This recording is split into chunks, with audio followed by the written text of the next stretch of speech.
Hi dear friend. तो कैसे हैं आप लोग। स्वागत है आपका आप ही के चैनल तपस्या विद विक्रांत पे।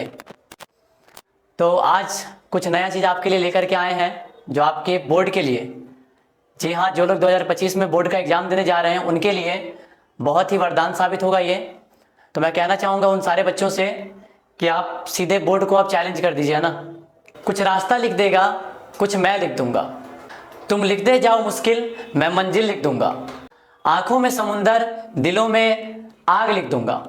तुम तूफान लेकर आना, मैं चिराग रख दूंगा।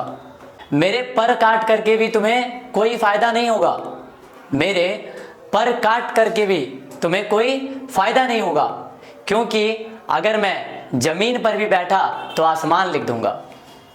तो चलिए सभी लोग जो है अपने सीट का बेल्ट जो है वो बांध लीजिए और अपना अपना जो है ना नोटबुक और पेन ये निकाल करके आप रख लीजिए, क्योंकि आज का जो ये क्लास अब हमारा स्टार्ट हो रहा है ये विशेष आपके मैट्रिक बोर्ड के लिए है।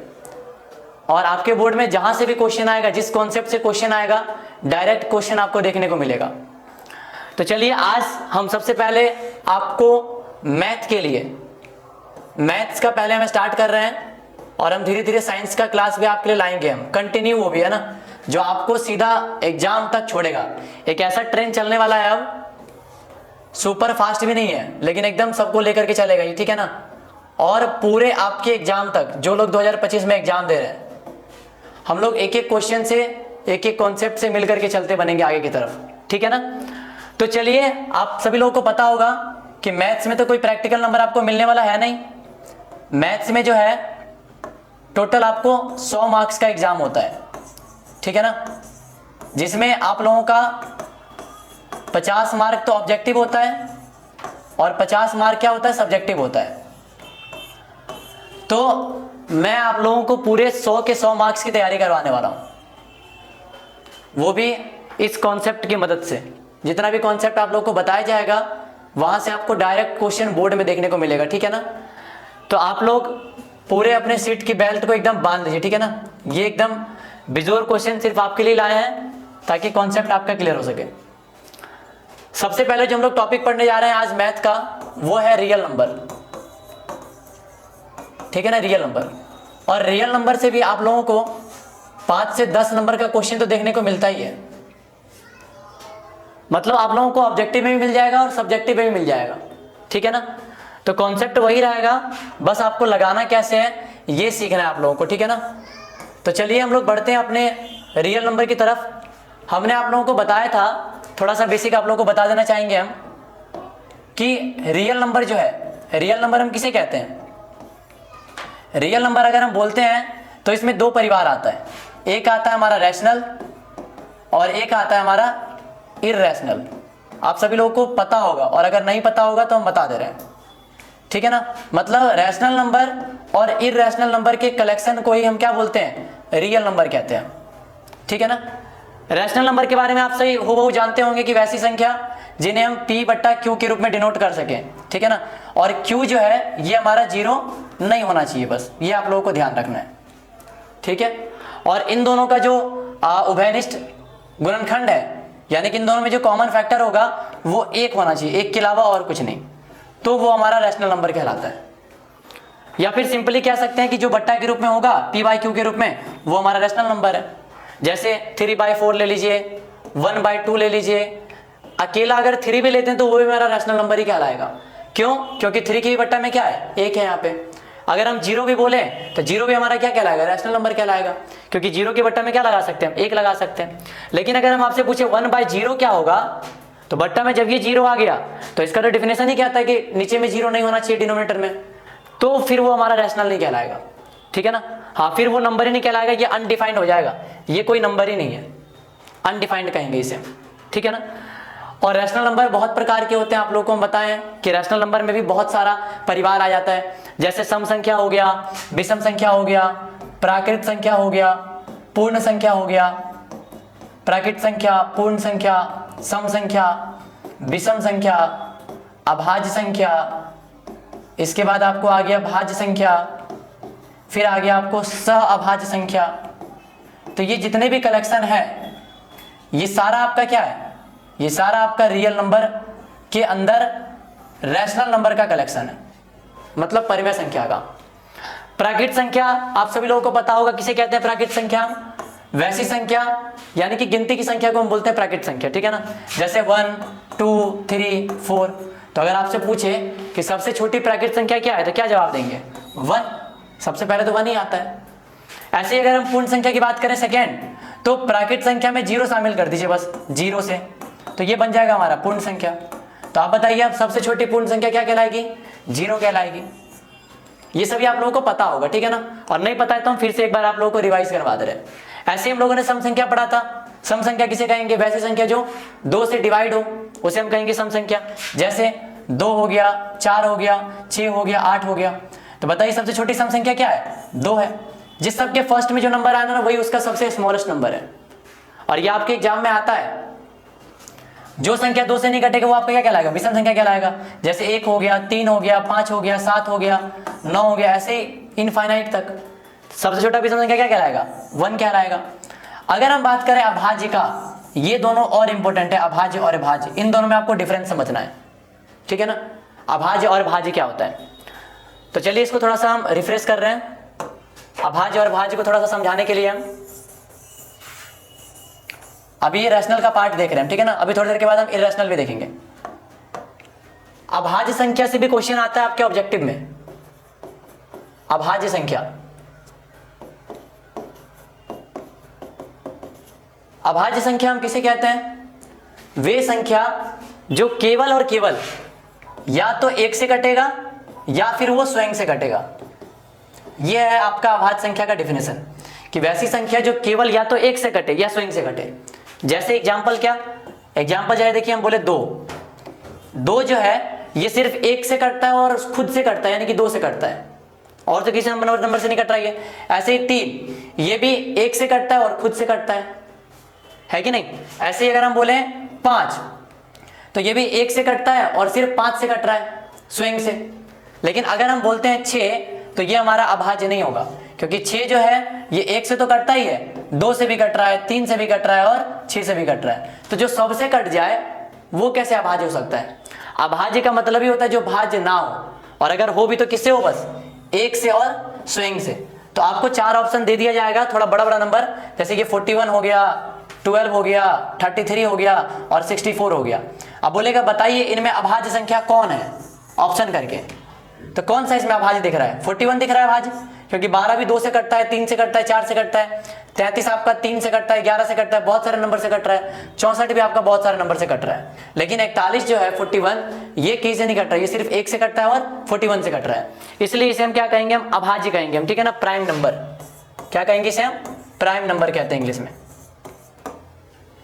चलिए अब हम लोग बात करते हैं भाज्य का। तो जस्ट इसका अपोजिट हमारा भाज्य कहलाएगा।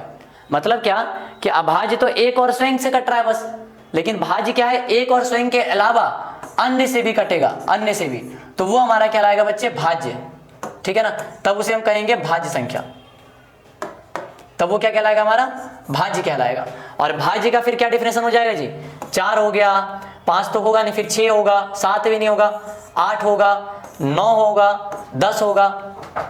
तो ये सारा डिफिनेशन है हमारा किसका, भाज्य का। तो उम्मीद करते हैं बच्चे कि आप लोगों को ये सारा जितना भी परिमेय संख्या ये आप लोगों को समझ में आया होगा। प्राकृत संख्या, पूर्ण संख्या, सम संख्या, विषम संख्या, अभाज्य संख्या और भाज्य संख्या, ठीक है ना। आपसे ऐसा भी क्वेश्चन पूछा जाता है कि सबसे छोटी अभाज्य संख्या क्या होगी, सबसे छोटी अभाज्य संख्या क्या होगी। तो अभाज्य संख्या सबसे छोटा क्या होगा, 2 हो जाएगा, है कि नहीं, क्योंकि सबसे छोटा अभाज्य संख्या कौन होता है, 2 से स्टार्ट होता है, 2 फिर 3 फिर 5 फिर 7, 9 नहीं होगा बच्चे, है ना, क्योंकि 9 3 से भी कट रहा है, वो भाज्य हो जाएगा। और अगर आपसे पूछा जाए सबसे छोटा भाज्य बताइए, तो भाज्य में कौन सा आएगा, 2 और 3 तो होगा नहीं, क्योंकि वो तो अभाज्य है, तो 4 हो जाएगा। सबसे छोटा भाज्य संख्या क्या हो जाएगा, 4। चलिए एक और छोटा सा पॉइंट है अभाज्य, हम लोग इसको भी समझ लेते हैं, ठीक है ना, फिर आपका ये सारा संख्या क्लियर हो जाएगा, ठीक है। देखिए अभाज्य संख्या हम किसे कहेंगे, अभाज्य संख्या, सॉरी सह अभाज्य संख्या, ठीक है ना, सह अभाज्य। तो देखिए सह अभाज्य हम वैसी संख्या को बोलते हैं, वैसी दो संख्या जिनका HCF 1 हो, जिनका HCF 1 हो। नहीं समझ में आया होगा, है कि नहीं, इसका मतलब क्या है, सीधा सीधा समझिए कि ऐसा दो संख्या लेंगे जो किसी से ना कटे। बस होता है ना दो इंसान, उसको अपने आप से मतलब, इसको अपने आप से मतलब, तो ऐसी दो संख्या आपको लेना जो किसी से कट भी नहीं करे। तो किसी से नहीं कटेगा तो एक से कटेगा, इसलिए हम बोल रहे हैं कि उसका HCF कितना होता है, 1 होता है। आपसे पूछ दिया था क्वेश्चन में ना कि 100 अभाज्य संख्या का मौसो कितना होगा, तो आप आंसर क्या बोलेंगे, 1 होगा, क्योंकि किसी से कटेगा ही नहीं। कोई भी नंबर ले लीजिए, 9 और 10, ये क्या हो गया आपका सअभाज्य संख्या हो गया, क्योंकि 9 और 10 किसी से नहीं कट रहा है। अच्छा आप कहेंगे ये 2 से कट रहा है ना, और ये किससे कट रहा है, 3 से कट रहा है। तो हमने ये नहीं बोला, हम ये बोले कि दोनों संख्या किसी एक नंबर से कटना चाहिए, लेकिन यहां क्या है, दोनों संख्या एक 2 से कट रहा है और एक 3 से कट रहा है, ऐसा ये कॉन्सेप्ट नहीं। कॉन्सेप्ट ये कि दोनों किसी एक से कटना चाहिए। तो 2 और 3 तो लेंगे नहीं हम, और कोई ऐसी संख्या है भी नहीं जो 9 और 10 को काटे, तो बच ये सिर्फ क्या, 1। तो इसलिए हम बोले कि वैसी दो संख्या जिनका मौसो 1 हो, यानी कि जो किसी से ना कटे, वो कहलाता है सअभाज्य। और इस पर भी आपको एक ऑब्जेक्टिव क्वेश्चन देखने को मिलेगा। आपके पास 4 ऑप्शन दे दिया जाएगा, 7 और 8, 11 और 33, 42 और 10, 15 और 20। बोलेगा बताइए सअभाज्य युग्म कौन सा है। तो देखिए इसमें किसका मौसो 1 आ रहा है, तो ये फर्स्ट ऑप्शन ही हो जाएगा 7 और 8 का, क्योंकि 11 और 33 दोनों 11 से कट रहा है, 42 और 10 दोनों 2 से कट रहा है, 15 और 20 दोनों 5 से भी कट रहा है कि नहीं। तो जो किसी से ना कटेगा वही लेंगे। तो आंसर हमारा क्या हो जाएगा, 7 और 8। तो चलिए यहाँ पर हमने जितना भी संख्या हो सकता था परिमेय संख्या से रिलेटेड, हमने सबके बारे में डिस्कस कर दिया। आई होप कि आप लोगों को ये समझ में आ गया होगा। चलिए बच्चे हम लोग आते हैं अब अपने मेन क्वेश्चन की तरफ, जहाँ से आप लोगों को सब्जेक्टिव में और ऑब्जेक्टिव में भी क्वेश्चन देखने को मिलेगा, ठीक है ना। तो यहाँ पर हम आप लोगों को धनात्मक पूर्णांक, सभी लोग समझते ही होंगे धनात्मक पूर्णांक किसे कहते हैं। धनात्मक पूर्णांक के लिए आप लोगों को 2 गुणधर्म हम बताने वाले हैं, ठीक है ना। और वो 2 गुणधर्म कौन कौन सा है, बड़े ध्यान से आप लोग कॉपी और कलम निकाल करके समझिएगा, ठीक है ना, सिर्फ देखने से काम नहीं चलता है। एक हम आप लोग को बताने वाले हैं यूक्लिड विधि के बारे में। यूक्लिड विधि बहुत ही शानदार विधि है ये, ठीक है ना। और इस विधि से हम लोग HCF को निकालेंगे। किसको निकालेंगे हम, HCF को। HCF यानी कि मौसो। आप लोगों ने अभी HCF निकालने का 2-3 तरीका तो आप लोगों को पता ही होगा, गुणनखंड विधि है ना, इसके बाद डिवीजन मेथड है, भाग विधि, और एक और ये एक और तरीका है 10th में यूक्लिड विधि। इससे भी हम मौसो बड़े आसानी से निकाल सकते हैं, ठीक है ना, बस आपको समझना होगा। और यहाँ से क्वेश्चन आता है आपके बोर्ड में। और इसके बाद सेकंड जो गुणधर्म को पढ़ना है वो है अंक गणित का आधारभूत प्रमेय। अंक गणित का आधारभूत प्रमेय, आधारभूत प्रमेय। और इन दोनों पर आपके बोर्ड में क्वेश्चन देखने को मिला है, ठीक है ना। शॉर्ट टाइप में आता है और ऑब्जेक्टिव में भी आता है। चलिए हम लोग समझते हैं पहले ये यूक्लिड विधि क्या है, और इसी के लिए आपके स्क्रीन पर क्वेश्चन ये दिख रहा होगा, ठीक है ना। हम डायरेक्ट आपको क्वेश्चन से समझाते हैं कि ये विधि क्या है, क्योंकि आप लोगों ने 10 महीना तो पढ़ाई है, अब सिर्फ आप लोग का रिवीजन चलेगा, ठीक है ना। और आपको अगर कुछ भी नहीं पता है ना, फिर भी आप क्वेश्चन बनाना तो सीख जाएंगे, और क्या मतलब है उसका, इतना सारा नॉलेज आप लोग को जरूर मिल जाएगा, ठीक है ना, ये मेरी गारंटी है। तो चलिए हम लोग पहले चलते हैं अपने यूक्लिड विधि की तरफ। आप लोगों ने इसे उतार लिया होगा। चलिए देखिए अब क्वेश्चन पे चलते हैं हम लोग, ठीक है ना। यहां पे देखिए क्वेश्चन क्या पूछ रहा है, क्वेश्चन नंबर 1 है कि निम्नलिखित संख्याओं का HCF ज्ञात करें। HCF ज्ञात करने के लिए यूक्लिड विभाजन विधि का प्रयोग करें। आप लोग को यहाँ पे ये दिख रहा होगा कि यूक्लिड विभाजन विधि का प्रयोग करना है। देखिए यहाँ पे हम दिखा रहे हैं, यहाँ पे आप लोग को दिख रहा होगा यूक्लिड विभाजन एल्गोरिदम का प्रयोग करना है। क्या निकालने के लिए, HCF निकालने के लिए, ठीक है ना। और 3 क्वेश्चन हमने लिखा है, तीनों का तीनों क्वेश्चन जो है ये आपके बुक से है और कहीं से नहीं है ये। तो आखिर हम किस प्रकार यूक्लिड विभाजन एल्गोरिदम का प्रयोग करके HCF निकालते हैं, चलिए समझते हैं उस बात को हम, ठीक है ना। पहले आप लोग के सामने हम ये फर्स्ट क्वेश्चन ले रहे हैं, ध्यान से देखिएगा। पहला क्वेश्चन क्या है हमारा, ये 135 और 225। यूक्लिड विधि क्या बोलता है, देखिए सबसे पहले आपको क्या करना है, बड़े नंबर को a मान लेना है। a कितना हो गया हमारा 225, और जो छोटा नंबर है उसे हमें क्या करना है, b मान लेना है। b कितना हो गया 135।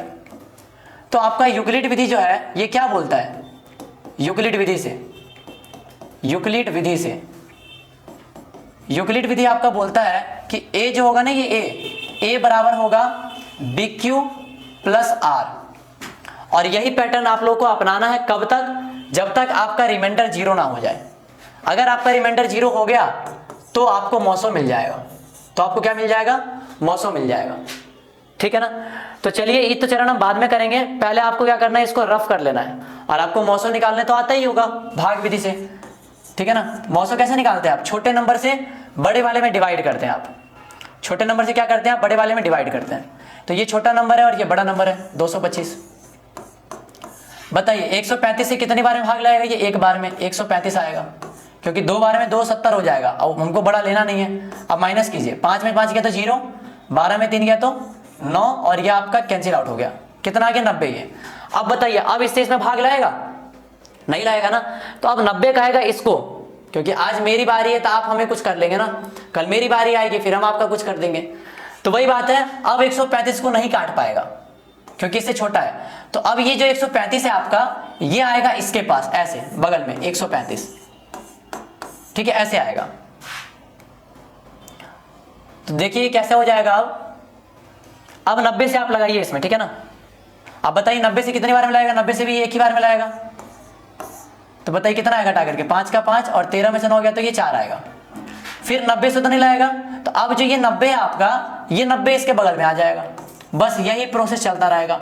और अब देखिए 45 ने 90 को काट दिया, मतलब वंश ही खत्म है कि नहीं, वंश क्या हो गया पूरा खत्म। बस इतना ही करना है, और आप लोग ये बचपन में करते आ रहे हैं, है ना। और ये जो नंबर होता है इसी को अपना क्या बोलते हैं, मौसो कहते हैं। क्या कहते हैं, मौसो, यानी कि HCF, मौसा मत कह दीजिएगा, इसी को हम क्या कहते हैं, HCF कहते हैं। लेकिन बच्चे ये भाग विधि है, इसको हम क्या बोलते हैं, भाग विधि। आपको भाग विधि तो लगाना नहीं है, आपको किस विधि से बनाना है, यूक्लिड विधि से। तो अब आपको इसी चरण को यहाँ पे लिख देना है, ठीक है ना। इसमें आपने कितनी बार भाग लगाया है, 1 बार, 2 बार और 3 बार। तो आपको उसी चीज को यहाँ पे लिखना है। देखिए हम कैसे लिखेंगे, आपको भी सेम उसी प्रकार से लिखना है और यकीनन आप क्वेश्चन को कर पाएंगे, ठीक है ना। पहले बताइए आपने A कितना माना था, A 225, तो लिख दीजिए यहाँ पे 225, और B कितना माना था 135, 135। अब आप यहाँ पर देखिए कि आपने 135 में कितनी बार लगाया है, 1 बार लगाया है, तो गुने 1, यहाँ पर B गुना क्यों है ना, ये गुना 1, तो रिमाइंडर आपको कितना बचा है, 90 बचा है, तो प्लस का क्या हो जाएगा, ये 90। ये हो गया आपका एक चरण, पहला चरण, ठीक है ना। अब हम क्या करेंगे, आप देखिए ये जो 135 है ये आ जाएगा यहाँ पे, ठीक है, और ये जो 90 है ये आ जाएगा अब यहाँ पे। ये वही चीज हो गया जो 90, 135 से 90 में भाग नहीं लग रहा था, मतलब 90 लगा रहा था भाग, अब तो वही बात हो गया, 135 आ जाएगा अब इधर, ठीक है ना, और ये जो 90 है ये आ जाएगा आपका इधर। अब फिर वही चीज 90 से बताइए कितनी बार भाग लगाए, तो 90 से हम 1 बार लगाए हैं, तो गुने 1, रिमाइंडर कितना बचा है आपका बताइए, रिमाइंडर बच गया 45। और यही तो खत्म नहीं हुआ है, एक और चरण है, तो फिर से वही बात, ये 90 कहाँ जाएगा, यहाँ आ जाएगा। बोलिए बोलिए, आप लोगों को पता है ना, 90 यहाँ आ जाएगा, और जो ये 45 है ये कहाँ जाएगा, ये आ जाएगा आपका यहाँ पे। और कितनी बार लगाए हैं 45 से आप, 2 बार में लगाए हैं, तो गुने कितना हो जाएगा 2, और रिमाइंडर कितना आ गया 0, बस। और अगर रिमाइंडर 0 आ गया तो आपका जो ये वाला नंबर है, और ये हमारा क्या है, ये हमारा है B, क्या है ये हमारा B, तो इसलिए हम कह सकते हैं कि अतः हमारा जो मौसो होगा वो होगा B के बराबर, किसके बराबर, B के बराबर। और B का वैल्यू कितना आ गया हमारे पास में 45, और यही है हमारा आंसर जो क्वेश्चन कहना चाह रहा था। तो ये जो है ये आप रफ में आराम से कर सकते हैं, इसके लिए कोई दिक्कत नहीं, ठीक है ना, ये आप रफ में कर सकते हैं, और ये करके आपको बहुत ही सुविधा मिलेगा, ठीक है ना। हालांकि आप लॉजिकली भी कर सकते हैं, लेकिन अगर आप ये कर लेते हैं तो आपको बहुत ही सुविधा मिलेगा। और ये जो चरण है ये पहला चरण हो गया आपका, ठीक है ना, ये आपका ये पहला चरण हो गया, फिर ये आपका दूसरा चरण हो गया, और फिर ये आपका तीसरा चरण हो गया।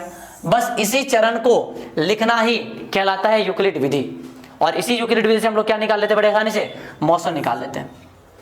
तो चलिए आपको ये क्वेश्चन समझ में आया होगा, और हम एक और क्वेश्चन आप लोग को बता दे रहे हैं, थोड़ा सा और क्लियर हो जाए, ठीक है ना। एक और क्वेश्चन आप लोग को हम ये वाला कर दे रहे हैं, और जो क्वेश्चन है ये आप घर से बनाएंगे, ठीक है ना। चलिए आगे बढ़ते हैं हम लोग और इस क्वेश्चन को करते हैं। आज ही बच्चे आप लोगों के लिए हम एक और क्वेश्चन कर रहे हैं, ठीक है ना। सिर्फ आप लोगों के लिए आपको इतना मेहनत करना पड़ा है ताकि आप लोग समझें और बोर्ड में इस क्वेश्चन को तोड़ के आए। और पक्का फिक्स है कि एक क्वेश्चन तो आपको देखने को मिलेगा ही इस बार कि यूक्लिड विधि से क्या निकाले, मौसो निकाले। तो चलिए इस क्वेश्चन को हम लिखते हैं, ठीक है ना। ये क्वेश्चन आपका होमवर्क रहेगा सेकंड नंबर, और भी क्वेश्चन हम देंगे। तो देखिए सबसे पहले इसमें आपको क्या लिखना है, क्वेश्चन क्या लिखा हुआ है, 867 है और 255 है। तो हमने क्या सिखाया है, पहले बड़े वाले को आप A मान लीजिए, तो A मान लिए हम किसको, 867 को, और जो छोटा नंबर है उसको आप क्या मान लीजिए, B मान लीजिए, 255 को आप, ठीक है ना। और आपको पहले साइड में क्या कर लेना है, एक रफ कर लेना है, ठीक है ना। रफ क्या, भाग विधि से आप इसका मौसम निकाल लीजिए, 255 का आपको भाग लगाना है किसमें, 867 में, 867 में। तो आप बताइए कितनी बार में लाएगा, आपको लग रहा है ये 4 बार में लाएगा ये, 200 चौका 800 और 55 चौका कहाँ भाग जाएगा। तो कहने का मतलब ये 3 बार में ही लाएगा। 3 बार में कितना आएगा बताइए, 5 तिया 15 हासिल 1, 5 तिया 15 1 16, फिर हासिल 1, 3 दूनी 6 1 7। आप घटाइए इसको, ये आ गया 2, ये आ गया 0 और ये आ गया 1। अब तो ये इसमें भाग नहीं लाएगा अब ये आएगा नीचे, ठीक है ना, ये कहाँ आएगा अब नीचे, 255 आएगा नीचे, ठीक है ना। अब इसमें लगाइए 102 से देखिए कितनी बार में लग जाएगा, ये 2 बार में लग जाएगा।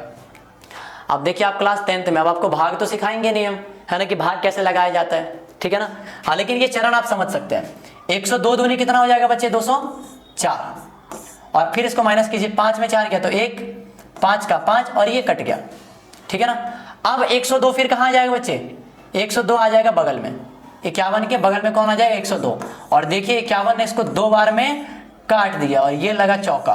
रिमाइंडर क्या आ गया, अब ये 0 आ गया ना, अब तो बस रिमाइंडर 0 आ गया। तो अब तो आप कर ही सकते हैं। अब क्या करेंगे हम, अब लिखेंगे हम कि यूक्लिड विधि से, ठीक है, किस विधि से, यूक्लिड विधि से। तो आप लोग को पता है कि यूक्लिड विधि क्या कहता है, यूक्लिड विधि से क्या पता है हम लोग को, है ना, a बराबर b into Q plus R, यही होता है। और बताइए हमने a कितना माना था, a माना था हमने 867 और b कितना माना था हमने 255। अब आप उधर देखिए, ठीक है ना, आपने 255 को कितनी बार गुना किया, 3 बार, तो 3 से मल्टीप्लाई कर देंगे हम, और प्लस रिमाइंडर कितना बचा था आपके पास में 102। ये आपका हो गया पहला चरण। दूसरा चरण के लिए आप दूसरे चरण को देखिए, तो ये आ जाएगा अब इधर, आप लोग को बताए थे हम, ये आ जाएगा इधर, और ये जो लास्ट वाला ये आ जाएगा अब पहले, क्योंकि अब भाग ये लगाएगा। और कितनी बार में भाग लगाएगा बताइए, 102 से, 102 से भाग लगाएगा 2 बार में, कितनी बार में। तो अभी भी रिमाइंडर हमारा 0 नहीं आया है ना। अब हम चलेंगे अपने तीसरे चरण की तरफ, ठीक है ना, कहाँ चलेंगे अब, तीसरे चरण पे। अब ये देखिए फिर से ये 102 यहाँ पे आ जाएगा, ठीक है, और इस बार भाग कौन लगाने वाला है, 51, ये आ जाएगा यहाँ पे, क्या आ जाएगा यहाँ पे, ये 51। तो अब वहाँ पे देखिए फिर से, अब 51 को आपने कितने से मल्टीप्लाई किया है, 2 से, तो 2 से गुना कर लेंगे हम, और रिमाइंडर कितना बचा है इस बार आपका 0, बस हो गया। अगर रिमाइंडर आपका 0 आता है ना, तो अब आपको आगे नहीं बढ़ना, अब आपको यहीं पे रुक जाना है। और ये जो है b, यही हमारा HCF देगा। तो अतः हम क्या लिख सकते हैं बताइए अब, अतः हमारा लास्ट चरण क्या लिखेंगे अब, कि हमारा जो मौसो है, जो क्वेश्चन हमसे जानना चाह रहा था वो क्या है, वो हमारा b के बराबर होगा। और b कितना है हमारा, ये तो a है, a बराबर b क्यू प्लस आर, तो b जो है हमारा 51, यही हमारा मौसो है और यही हमारा आंसर है। हमें उम्मीद है बच्चे कि आप लोगों को यूक्लिड विधि द्वारा मौसो निकालना आ गया होगा, ठीक है ना। तो चलिए हम लोग अब अगले नेक्स्ट क्लास में इसी का सेकेंड पार्ट देखेंगे, ठीक है ना। उससे पहले आप लोगों को क्या करना है, ये क्वेश्चन आप लोगों को घर से बनाना है, ठीक है ना। एक क्वेश्चन हम थोड़ा सा जूम कर दे रहे हैं, ये आपको क्वेश्चन दिख रहा होगा, लीजिए नोट कर लीजिए आप, ठीक है ना। हाँ, ये आप लोग को घर पे बनाना है और कल हमको इसका आंसर बताना है कितना आया था, हम जरूर पूछेंगे। और एक क्वेश्चन ये रहा आप लोगों का, ठीक है ना, ये भी क्वेश्चन आप लोगों को घर से बना कर लाना है बच्चे, ठीक है ना। और बिल्कुल अगर आपने बना लिया तो समझेंगे कि चलिए ऑल द बेस्ट बच्चे, बाय बाय, टेक केयर, मिलते हैं हम लोग नेक्स्ट क्लास में।